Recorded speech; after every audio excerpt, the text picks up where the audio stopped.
지금 힘을 얻고 있는 건 맞아요. 근데 이제 재밌는 건 김정은과 이설주 사이에 정말 아들이 없냐. 저번 주에 통화했습니다. 누구랑? 민문군. 이때요. 이때요? 김정은 무슨 생각하고 사는지 하나도 모르겠습니다. 과연 저 아이가 우리를 잘 이렇게 먹여 살릴 수 있을까? 북한의 실상을 제대로 마주봅니다. 페이스북. 정말 오랜만에 다시 돌아왔습니다. 지난 4월 이후에 잠시 재정비 시간을 가졌습니다. 그럼 오랜만에 안부 인사를 좀 가져볼까요? 크리스, 어떻게 지내셨어요? 그냥 뭐 일, 가족 왔다 갔다 똑같이 지냈고요. 페이스북 그 컴백 언제 할까 학수고대하면서 기다렸죠. 뉴스, 북한 뉴스 종종 지켜보고요. 그렇죠. 그럼 오늘 함께 해주실 분들을 소개하겠습니다. 북한 이탈 주민 한서희 씨 그리고 장명진 씨 모셨습니다. 어서 오세요. 안녕하세요. 반갑습니다. 17년 차 대한민국 국민이 된 탈북민 한서희라고 합니다. 네, 안녕하십니까. 장명진입니다. 탈북 래퍼로 활동하고 있고요. 네, 남자입니다. 예. 래퍼. 오신 지 오래되셨죠? 네, 저는 2001년에 대한민국에 왔습니다. 저희의 이야기를 더욱 윤택하게 해주실 전문가 소개를 해드리도록 하겠습니다. 이승열 박사님입니다. 어서 오세요, 박사님. 네, 반갑습니다. 안녕하세요. 네, 저는 국회 입법조사처에서 북한 남북 관계를 연구하고 있는 이승열이라고 합니다. 오늘 만나서 정말 반갑습니다. 고맙습니다. 자, 그럼 오늘의 주제 먼저 VCR로 만나보겠습니다.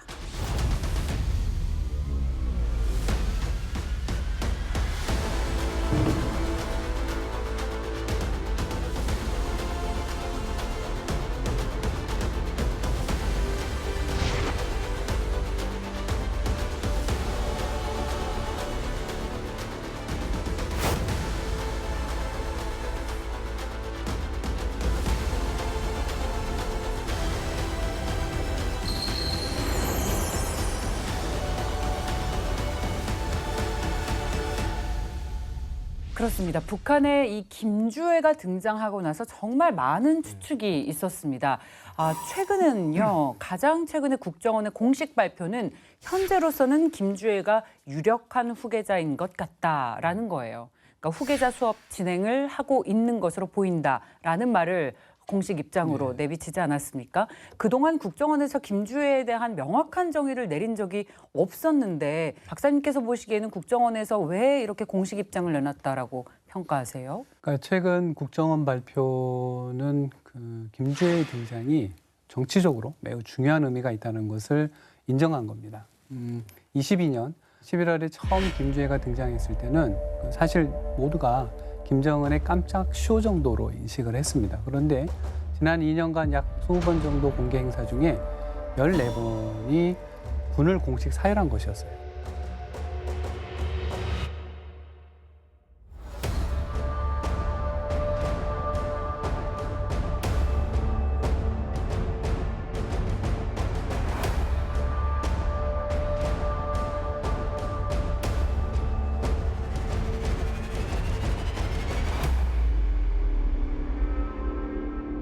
그리고 이 과정에서 김주애에 대한 호칭이 계속 변화했었고요. 이것은 단순히 김정은의 딸 김주애가 아니라 정치적 의도를 내포한 공식적인 행위, 즉 후계자와 뭔가 관련된 행위라는 점을 국정원이 인정한 것이라고 볼 수 있습니다. 이거를 북한에서 직접 오신 분들은 이 소식을 듣는 심정이 좀 남달랐을 것 같아요. 그럼요. 북한 주민들 입장에서도 받아들이기 사실 어려운 상황이죠. 학교도 졸업 못한 아이가 만약 김정은이가 잘못되면 후계자가 됐다. 과연 저 아이가 우리를 잘 이렇게 먹여 살릴 수 있을까, 이끌 수 있을까. 그렇게 봤을 때 기대가 북한 주민들은 기대 이하이지 않을까라는 생각이 듭니다. 서희 씨의 생각처럼 북한 주민들도 느낀 바가 좀 비슷했을 것 같은데 크리스는 어땠어요? 뭐 여태까지 지도자가 여성분이 지도자가 된 적 없고 뭐 그렇다고 여성이 되지 말라는 법도 없으니까 저도 김정은 무슨 생각하고 사는지 하나도 모르겠습니다. 네. 어려워요. 그렇습니다. 이 국정원에서도 현재로서는 후계자가 유력하다라고 여지를 남겨뒀지만 그럼에도 불구하고 여전히 의견은 분분한 게 사실입니다. 그래서 저희는 여러 가지 관점에서 김주의 후계설을 살펴보려고 하는데요. 김주의 후계자설 가능성이 있다는 가정하에 먼저 보겠습니다. 우리 당의 투철한 의지의 발현이며 우리가 국가 건설에서 김여정이 왼쪽에 흰색 투피스를 입고 서 있죠. 아, 그 뒤로 따라온 어떻게? 한 10살 남짓한 아니 10살 같지 않아요? 몸 키 기본 이렇게. 김여정만한데요.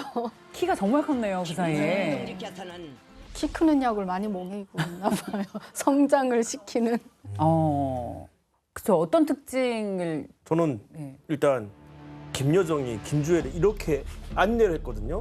그래서 이렇게 안내하면서 과연 무슨 생각을 했을까? 뭐 제 생각에는 목 살기 힘들다 뭐 이런 생각했을 것 같은데 그거 좀 그 장면이 제일 놀라워요.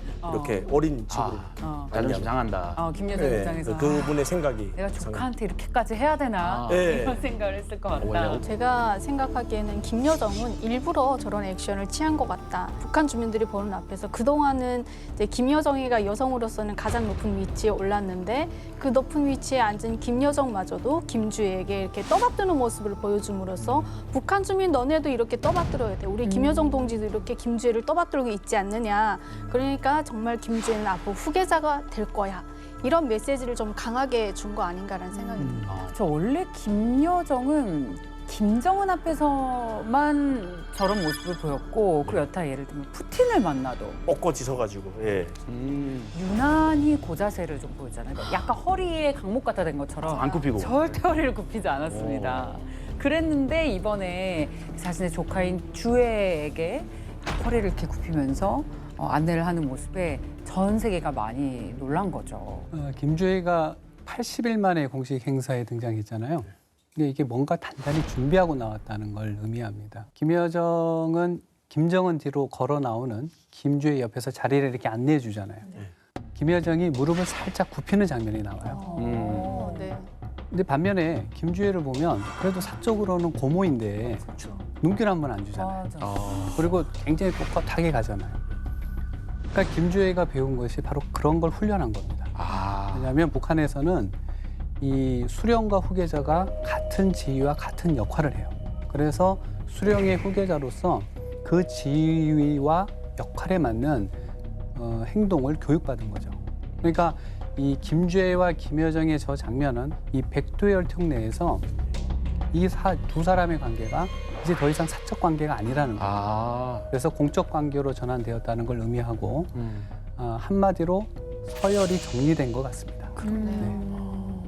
5월 달에 마지막으로 등장을 했고 평양의 준공식이었나요? 뉴타운에. 그리고 나서 공식 자리에 등장하지 않다가 오랜만에 등장을 했습니다. 근데 이것도 왜 주애가 갑자기 사라졌나에 대한 얘기도 굉장히 많았었어요. 그러니까 이제 국정원은 이제 주애가 오랜만에 나온 것을 이제 주민들을 고려해서 노출 빈도를 조정했다고 이제 판단을 했습니다.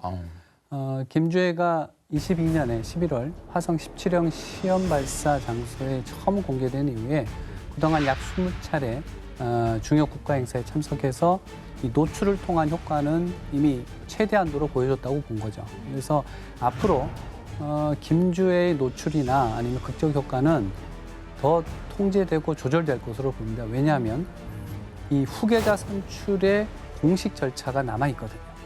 그러니까 북한에서 가장 중요한 과정이 이때 당의 공식 절차를 통해서 후계자를 선정해야 됩니다. 그러니까 이를 위해서는 김주애가 나이와 관계없이 당의 공식 직책을 뭔가를 맡아야 돼요. 그러려면 북한 지도부는 이 권력 내부에서 김주애의 당적 위상을 고려한 그런 조치를 앞으로 조치에 더 많은 관심을 기울일 거라고 예상이 됩니다. 그럼 이제 주애가 당의 공식 직책을 맡을 것이냐 안 맡을 것이냐 어떤 직책을 맡게 될 것이냐가 또 그 다음 행보를 가늠해 볼 수 굉장히 있는 중요한 이제 행보가 되겠죠. 직책.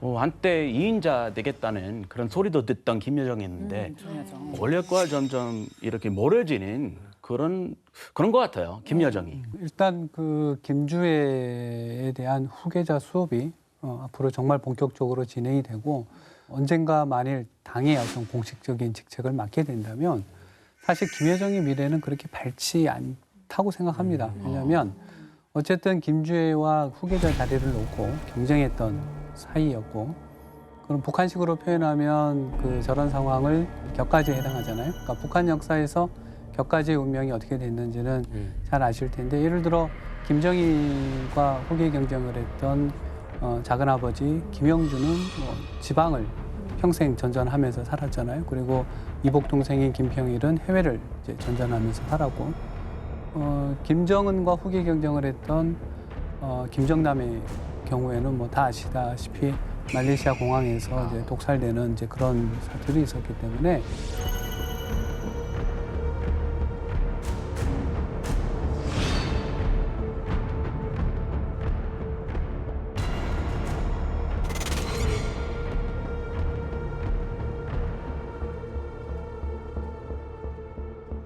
실제로 뭐 김주애가 저런 이제 공식적인 절차를 밟아서 정말 북한의 후계자로 된다면이라는 가정하에서 보면 이 둘의 관계가 협력적인 관계로 가는 것은 어려울 것이다라고 보는 거죠. 예. 네, 예외는 없었습니다. 김여정의 후계자는커녕 김주애가 나왔는데, 이 김주애 후계자설에 힘이 실리는 또 다른 이유는 바로 첫 등장 때부터 남달랐던 김주애의 행보 때문입니다. 사진을 보면서 얘기를 해볼게요. 2022년 11월에 화성 17형 발사 장소에 이렇게 처음으로 딸이 등장을 했습니다. 사실 저 사진을 보면 이 주애가 엄마의 이설주하고 아버지 김정은하고 되게 닮았잖아요. 너무 똑같아요. 그러니까 너무 닮아서 저희 굉장히 너무 신기해요. 인상적으로 봤어요. 그래서 저 때만 해도 주애를 뭐 후계자로 인식한다든가 그런 생각 전혀 없었고, 야, 저게 김정은이 뭔가 이렇게 세계적인 관심을 한번 끌어보기 위해서 혹은 뭐 아이가 가고 싶다고 하니까 그냥 뭐 데려간 것처럼 정말 깜짝 순 줄 알았어요. 딸이잖아요. 네. 뭔가 자식들은 이제 부모님 뭔가 잘난 걸 보고 싶잖아요. 그래서 뭔가 보여달라고 그랬는데 김정은이 이제 미사일 보여준 것 같은 느낌. 아버지가 제일 큰 거 가지고 있다 이런 근데 거. 엄마들 입장에서는 미성년 아이를 저런 일종의 전쟁터잖아요. 네. 말이 안 되죠. 아니 근데 이게 우리가 지금 대한민국에 살고 있으니까 저 말도 안 돼라고 이제 우리는 상식적으로 이렇게 보는 거고, 북한 내에서는 상식적이 될 수가 없어요. 상식적으로 살려고 하면 살 사람이 없고 살 것이 못 되는 거죠. 그러니까 아마도 이제 이설주 같은 경우도 이제 그 상식을 벗어나서 그냥 오직 체제 유지에만 이제 다 혈련이 되어 있다 보니 제가 보기에 또 김주애가 좀 진짜 김여정보다 더 센 기질이 있지 않느냐. 그 기질을 어렸을 때부터 발견해서 얘가 진짜 장군감이다 이런 걸 판단해서 저렇게 내세우고 있지 않느냐. 뭔가 있을 것 같아요. 가능성 있을 것 같아요. 뭐 그 말도 상당히 일리가 있다고 보죠. 예. 왜냐하면 아까 그 김정은 뒤에 따라갈 때 모습 보면 훈련을 받아서 그런지 몰라도 약간 좀 뭔가 이렇게 좀 있어 보이는 그런 모습도 보이는 걸 보면 뭐 상당히 당당하고. 의미 있는 얘기인 것 같습니다. 네, 이후에도 꾸준히 김주애를 등장시켰습니다. 공식 행사에. 김정은과 함께 행사들에 계속 출연을 했는데, 사진을 같이 보면서 공통점이 뭐가 있는지 한번 추측을 해보겠습니다. 가운데. 네, 아버지 옆에. 가운데 딱 앉았네요. 예, 2023년 2월입니다. 인민군 창건 75주년 때고요. 이 다음 사진이 열병식 때인데 이때 기억나세요? 귀빈석에 앉아 있다가 열병식 시작하니까 슬그머니 앞에 나와서 아빠 옆에서 같이 봤어요. 저 그거 보고도 원래 귀빈석에 앉아 있었는데 주석단으로 잘 옮겼다. 여기에 대한 해석도 굉장히 많지 않았습니까? 그리고 11월에는 만리경 1호 발사 축하연에서 로고 티셔츠를 입고 있는 주의 모습이 보이죠. 그 다음에는 해군절 당시 모습도 나오는데, 야, 이제 한 사람의 몫을 제대로 합니다. 초등학생이. 그러니까. 지금 보면 한 손으로 하거든요. 근데 이제 저 할아버지는 이렇게 하고 있잖아요. 할아버지도 아니고 무슨 해군 아, 계급이 그러네요. 계급이 엄청 높은 사람인데. 장군인데. 완전 장군인데 이렇게 하잖아요. 장군급인데. 손 받쳐가지고. 근데 이렇게 어린이집가 좀 이거 굉장히 건방진 모습이잖아요.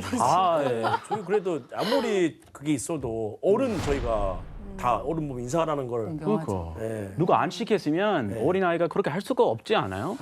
전 저거 그렇죠. 진짜. 저는 봤을 때 공통점이 내가 주인공이다 이게 딱 보이는 것 같아요. 항상 사진을 보면 가운데 앉아 있고 여기 첫 번째 인민군 창건 75주년 기념 연회 같은 경우에는 아빠가 가운데 앉아야 되거든요.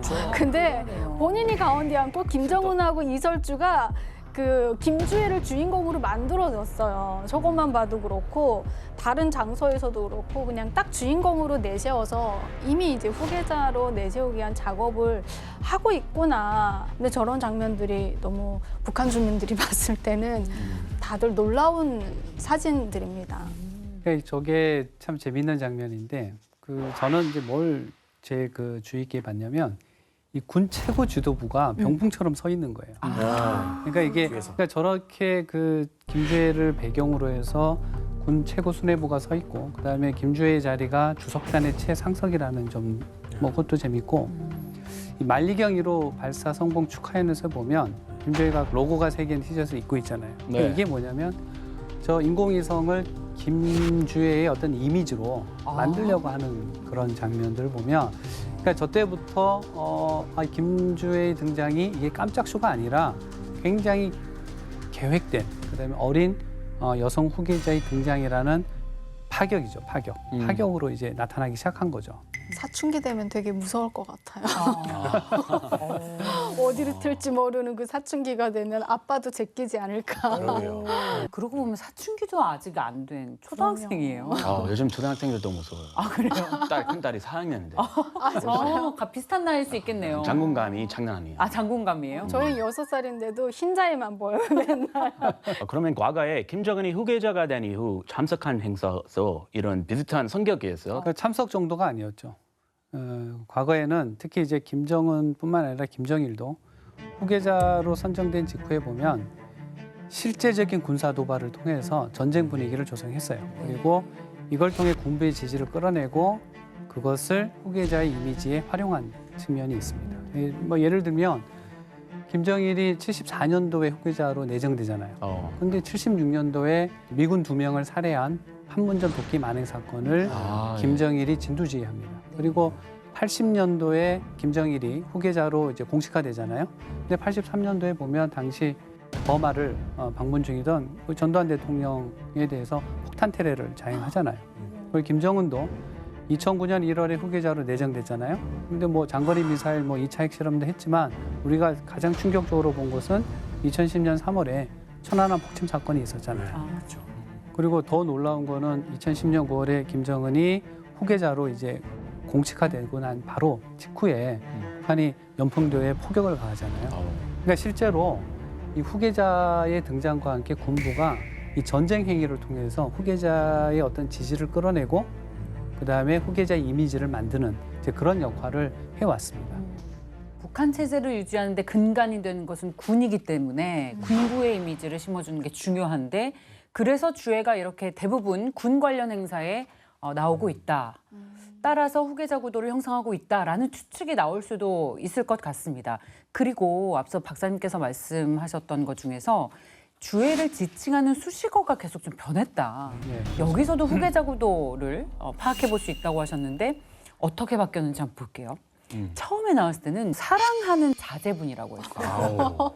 근데 이게 존귀하신 자제분으로 바뀌었어요. 근데 그것이 또 존경하는 자제분으로 수식어가 또 붙었는데 이런 얘기 부모님한테 들어보신 적 있어요? 혹시 북한에서 쓰는 표현일 수도 있잖아요. 존귀한 우리 아들 뭐 이런.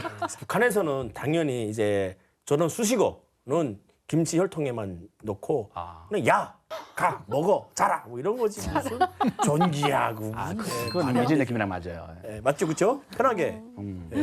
그 기존에는 뭐 김여정한테나 김경희한테는 존경하는 존귀한 이런 거는 없었던 걸로 기억하고 그 앞에 이제 명칭을 붙이는 거예요. 선전선동부 김여정 동지께서 이렇게 하거나 뭐 김경희도 본인의 이제 직책에 관해서 무슨 동지라고는 하지 저런 식의 수식어는 저도 너무 깜짝 놀라고 아이한테 어떻게 저런 걸 붙일 수 있을까. 예. 그런 사람도. 그 공식 명칭을 붙였지 네. 저렇게 앞에 뭔가 형용사나 부사로 수식하는 말을 나타낸 적은 없다. 없었죠. 그러니까 김주혜는 지금 아무런 뭐 직책이 없으니까 그렇게도 한 것 같은데 김주혜 이후에도 이제 조선의 샛별이라고 김주혜를 또 칭하기도 했고 이 조선의 샛별은 김일성이 혁명투쟁 활동하던 그 시기에 이렇게 존칭어로 나라의 어떤 별이다 이런 의미로 계속 붙였던 말이기도 하거든요.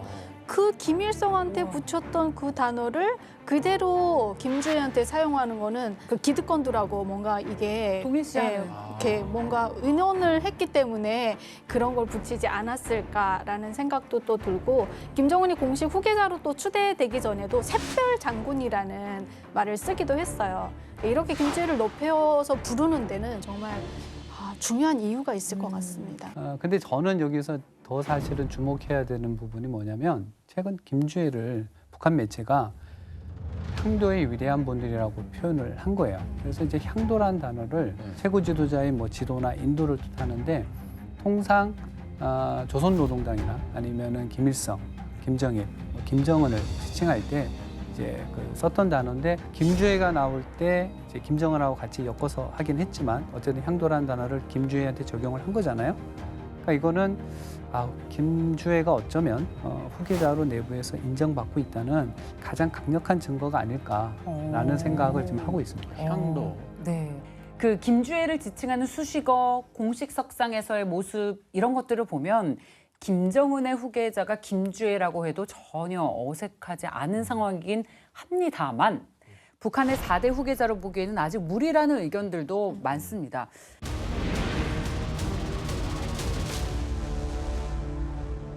무리라면 어떤 것이 있을지 북한에서 오신 분들이 느끼시는 것들이 또 있을 것 같아요. 정말 무리이긴 하죠. 대학생도 아니고 20살도 안 된, 뭐 15살도 안 된 아이를 후계자로 내세운다. 이것만으로도 정말 얼마나 급박했으면, 얼마나 급했으면 저럴까라는 안타까움도 있고요. 그리고 또 아들이 없어서 저렇게 그 여자인 김주혜를 빨리 저렇게 내세우는 게 아닌가. 남전여비 사상이 가득한 북한 주민들이 받아들이기는 어렵지만 북한 체제에서는 독재 체제를 유지하기 위해서 가능한 일이 아닌가라는 생각이 듭니다. 저는 고향에 있을 때 반장을 했었거든요. 오. 근데 반장들이 보통 남자들이 해요. 힘이 세고 통솔력이 있으니까 뭐 농촌동원 가더라도 힘 세고 이렇게 행렬을 시켜야 되니까 그만큼 남성 중심이란 말이죠. 그것만 봤을 때도 쉽지 않겠다. 김주혜 가는 길이. 그만큼 저 또한 그런 생각이 있었고 그렇게 교육받았으니까. 예. 북한에서 여성으로서 가장 대우받는 직위는 어떤 건가요? 어디까지 올라갈 수 있어요? 여성으로서 성공한다고 하면 보통 예술인들이 성공이 빠르긴 하거든요. 왜냐하면 지방에서 평양에 올라갈 수도 있고 또 평양에서 이제 예술인이 되면 중앙 무대에 서다 보니까 뭐 간부들도 많이 만나고 간부들한테 또 잘 보이면 뭐 고위 간부의 며느리가 된다든가 뭐 또 중앙당 간부의 또 뭐 와이프가 된다든가 이게 최고의 이제 여성들이라고 하면 지위를 빨리 올라갈 수 있는 거고 그 이외에는 뭐 김여정이나 김경희 같은 경우에는 백두 혈통이니까 가능한 일이지 일반 여성들이 그 위치에 올라가기는 굉장히 어렵고 뭐 최선희 이런 분들은 좀 현성월 이런 사람들은 좀 특이한 게이트지 모든 사람들이 저렇게 된다 이런 우상은 없습니다. 그 북한에서 여성이 최고 지도자가 될 수 있다 없다에 대해서 학계에서도 의견이 분분합니다. 박사님의 생각이 궁금해요.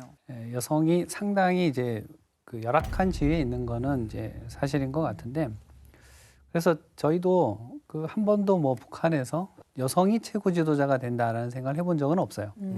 그런데 2020년도에 김여정이 한번 권력의 전면에 나선 적이 있잖아요. 그때 공교롭게도 김정은이 건강 문제로 이렇게 그 잠적해 있었단 말이죠. 그때 우리 국내에서도 그렇고 해외에서도 김정은의 그 후계자로 김여정을 규정했어요. 근데 이제 김정은이 다시 이제 권력의 전면에 나오면서 김여정 후계자설은 수면 아래로 내려앉았는데 얼마 전 22년에부터 김주혜가 등장했잖아요. 지금까지.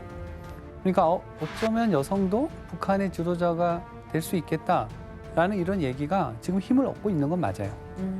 근데 이제 재밌는 건 김정은과 이솔주 사이에 정말 아들이 없냐.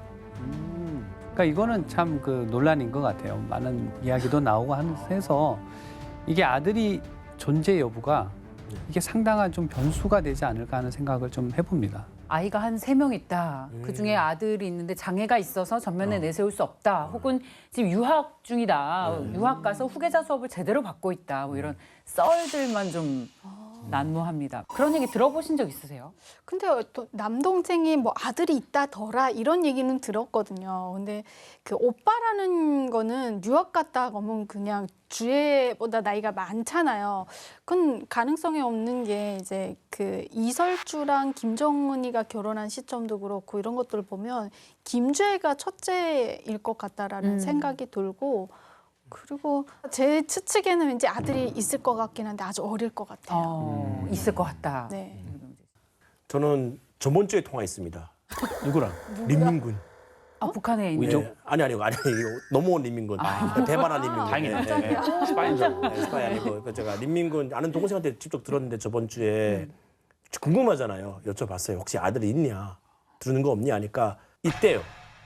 있대요? 있고 외국에 있는데 진짜 교육을 철저하게 하기 위해서 지금 교육을 하고 있고 지금 김주애는 뭔가 방패 느낌으로 컨텐츠로 보여준다. 그런 얘기가 있다고 그러더라고요. 군대 내에서. 우와. 네, 그래서 그런 얘기를 자기도 소문으로 들었다. 그 얘기해 주더라고요. 그러니까 정말 다양한 그야말로 썰들이 예, 난무하는 거예요. 아무도 확인을 해주지 않고 우리도 확인을 할 수가 없기 때문에 그렇습니다. 김주애에게 만약에 남자 형제가 있다면 그 존재는 확실한 변수가 될 수 있을 것 같다가 저희들 이야기의 결론이 될 것 같습니다.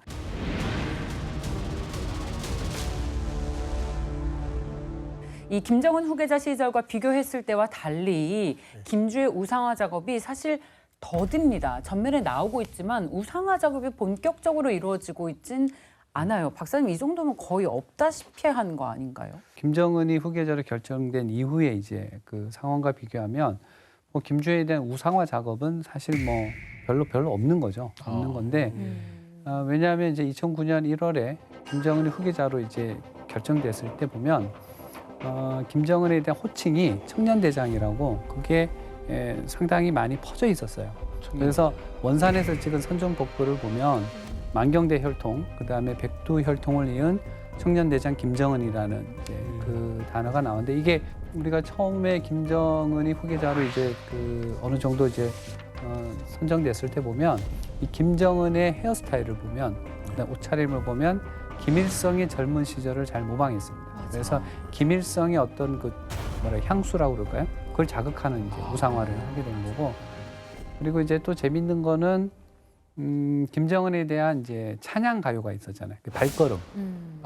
그 발걸음이 어쨌든 전국적으로 이제 배포해서 3대 세습 내내 그 발걸음 노래가 상당히 북한 내에서 유행했다는 거죠. 여기에 노래 김정은은 김대장이라고 우상화를 칭했습니다. 그리고 이제 뭐 노래를 저도 이게 제가 온 이후로 나온 노래라서 노래는 잘 모르지만 아까 한 두 번 들어보니까 역시 북한 노래는 쉬워. 초등학생 동요같이 그냥 박자 딱 맞고 정박이니까요. 딱딱 맞아서 대충 해봤는데요. 뭐 척척척척척 발걸음 우리 김대장 발걸음 이렇게 행진 가요식으로 모든 북한 주민들이 선전선동회 해서 이걸 행진하면서 따라 부를 수 있는 템포로 만들었더라고요. 행진곡이구나. 네, 행진곡으로 거의 만들어서 공문합창단에서 주로 이걸 많이 불렀어요.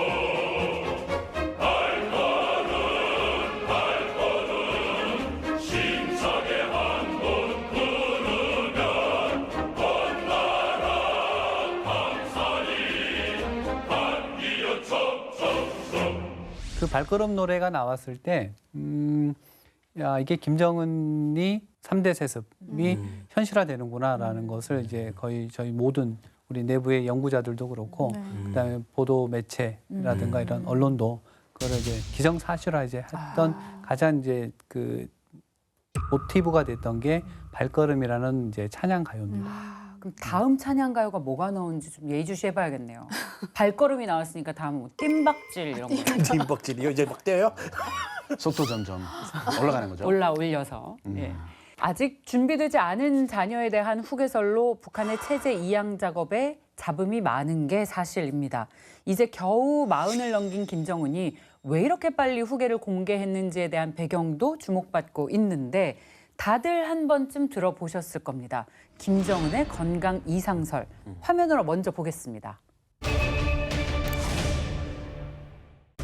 김주애가 유력한 후계자가 될 수 있다는 국정원의 발표가 나온 이후에 그간 꾸준히 언급됐던 김정은의 건강 이상설이 다시 화두에 올랐습니다. 현재 김정은의 건강 상태는 어떨까요?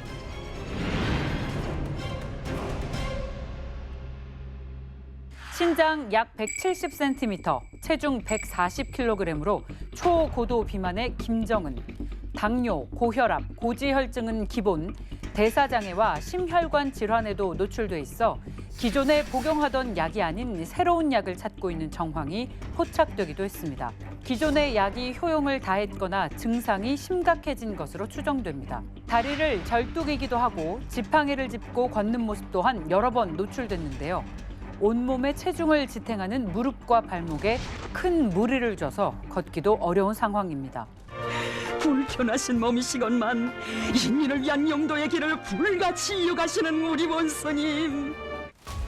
북한 내부에서도 김정은의 건강이 좋지 않았음을 이례적으로 시인하기도 했죠. 초고도 비만의 영향은 그뿐만이 아닙니다. 과도하게 살이 쪄 기도가 좁아지다 보니 호흡도 거칠고 호흡 주기도 짧아졌습니다. 축산기지들과 양어장, 남세원실과 도서 생산기지, 드넓은 청춘과원들은 인민생활 향상을 위한 귀중한 미천입니다. 복부 비만이 굉장히 심하면 이것이 횡격막을 올리밀면서 폐에도 영향을 미치고 심장도 영향을 미칠 뿐 아니라 본인이 잠자기가 굉장히 어려우니까 옆으로 누워 자거든요. 이렇게 하게 되면 이런 기도도 좀 막히는 경우가 있게 됩니다. 그렇게 하게 되면 수면에 더 영향을 미치고 수면 무호흡이 생기고 자칫하면 사망에까지도 이를 수가 있습니다. 건강 상태가 상당히 위험에 노출이 돼 있다 이렇게 느껴집니다. 최근에 김정은 건강 상태에 주목된 건 얼굴에 난 뾰루지입니다. 2020년 12월 처음 포착됐을 당시에는 눈에 띄지 않을 정도로 작았지만 지난 4년간 눈에 거스를 정도로 커졌습니다. 사마귀나 쥐젖이라면 큰 문제는 없겠지만 만약 악성 종양일 경우 제대로 치료하지 않으면 피부암으로 발전할 가능성도 있습니다.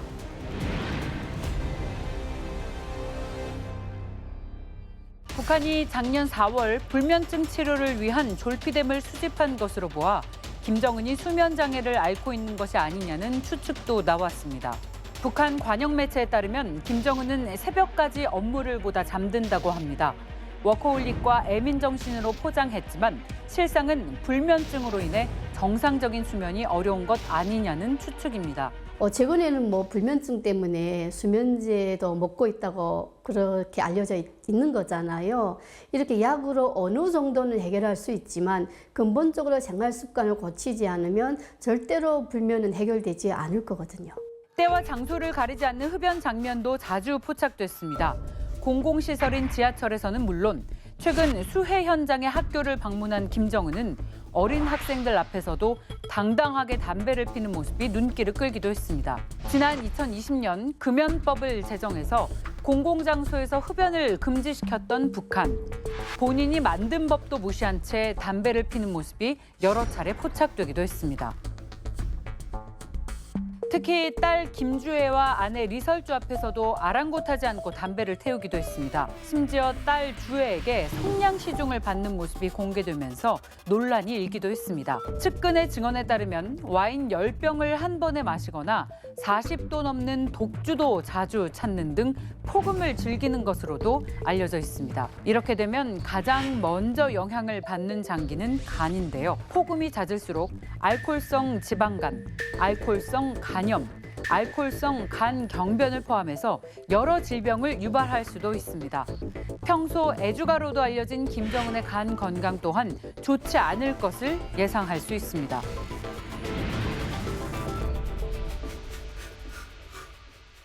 오랫동안 심장병으로 고생하다 결국 1994년 심근경색으로 사망한 김일성. 2007년 심장병 수술까지 받았지만 2011년 심근경색으로 사망한 김정일. 대대로 심혈관 질환을 앓았던 김씨 부자들은 결국 심근경색으로 생을 마감했습니다. 심근경색은 심장 근육에 혈액을 공급하는 혈관이 여러 원인에 의해 막혀서 심장에 산소가 통하지 않아 심장 근육이 괴사하는 질환입니다. 김정은 또한 대를 이어서 심혈관 질환에 문제가 있을 가능성이 높습니다. 당뇨, 고혈압, 비만, 통풍 등 여러 질병을 앓고 있을 것으로 추측되는 김정은. 심혈관계 가족력까지도 그의 건강을 위협하고 있습니다. 이제 막 40대에 들어선 김정은. 최고 지도자로서 한창 활동할 나이임에도 끊임없이 건강 이상설이 불거져 나온다는 건 김정은의 후계자가 언제 등장해도 이상하지 않다는 방증일 것입니다. 미안한 말이지만 김정은 좀 딱 봐도 몸이 안 좋아 보여요. 이 스트레스 또는 비만 이거는 정말 건강 안 좋은 그 근원, 만병의 근원인데 운동 좀 하셔야 될 것 같아요. 김정은 운동해요. 해요? 어떻게 알아요? 하긴 해요. 운동 2개나 하는데요. 불숨, 날숨. 네. 그거 무슨 운동이죠? 숨쉬기 운동. 되게 진지하게 들었잖아요. 우리 미재 오빠가. 미제 오빠 술사네. 그렇군요. 네, 그렇습니다. 그러면요, 박사님. 만약에 김정은이 갑자기 사망을 하게 되면 김주애가 그 자리를 이어받을 수 있는 거예요? 그러니까 정말 만약 그렇다면 네. 이제 만약인데 억지로라도 이어받게끔 하지 않겠어요?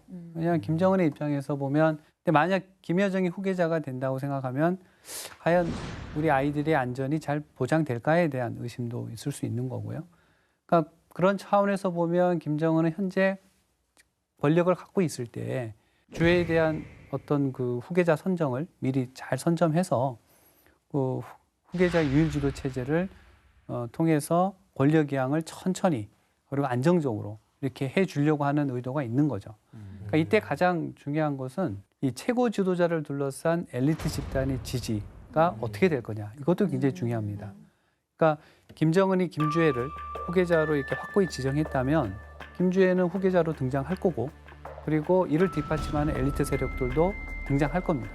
물론 여기에 반대하는 세력도 등장할 수 있을 겁니다.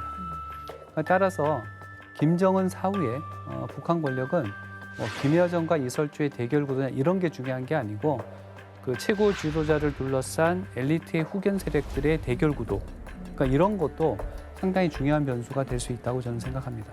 근데 사실 김일성, 김정일까지는 충성심들이 굉장했잖아요. 뭐 김일성 때가 뭐 말도 못했고 김정일도 그래도 그걸 이어받았는데 김정은 때 와서는 너무 잘 못 먹고 살고 또 나이도 어리다 보니까 충성심이 예전 같지 않다라는 얘기들이 심심치 않게 들리고 있습니다. 실제로 북한에서 분위기가 어떻다고 판단하세요? 김일성, 김정일만 해도 수식어가 있었죠. 뭐 위대한 장군님, 뭐 샛별, 햇별, 뭐 별들 다 갖다 쓰는데 MD들한테 물어봤어요. 그럼 요즘은 어떻게 부르냐 하니까 간단하게 부르더라고요.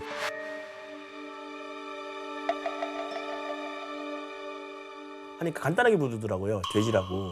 돼지. 북한에서요? 북한에서 예. 현지인들이 물론 대놓고는 아까 앞에서는 충성 하는지만 뒤에서 돼지 땡땡 이렇게 욕도 하고. 그래서 저도 놀랬거든요. 아니 어떻게 북한에서 그렇게 할 수 있냐 하고 물어봤는데 우리는 그 없다는 거예요. 관심, 충성심이 없다. 내가 먹기 살기 바쁜데 그 어디 있냐. 그리고 위에서 해주는 게 뭐가 있냐.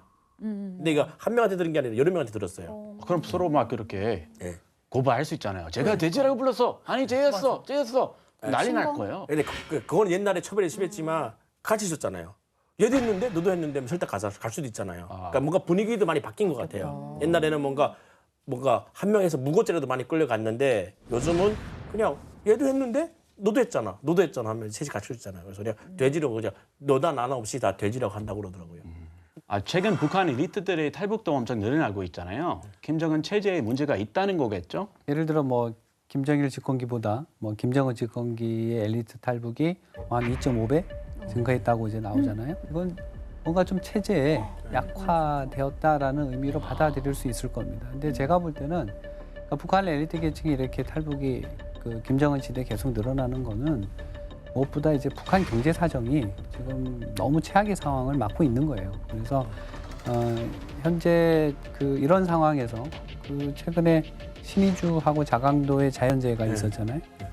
이걸로 인해서 북한의 달러 고갈 현상이 심화될 거예요. 왜냐하면 신의주는 북중 무역의 출발점이고 그다음에 자강도는 북한의 지금 주요 수출품인 무기 생산의 핵심 기지이기 때문에 이런 문제로 보면은 상당히 이제 달러 문제가 발생할 거고 그다음에 북중 관계 악화로 식량난과 그다음에 생필품난도 심해질 거고 그러니까 이런 상황이 계속되면 북한 체제를 뒷받침해주고 있는 가장 중요한 포인트가 시장이거든요.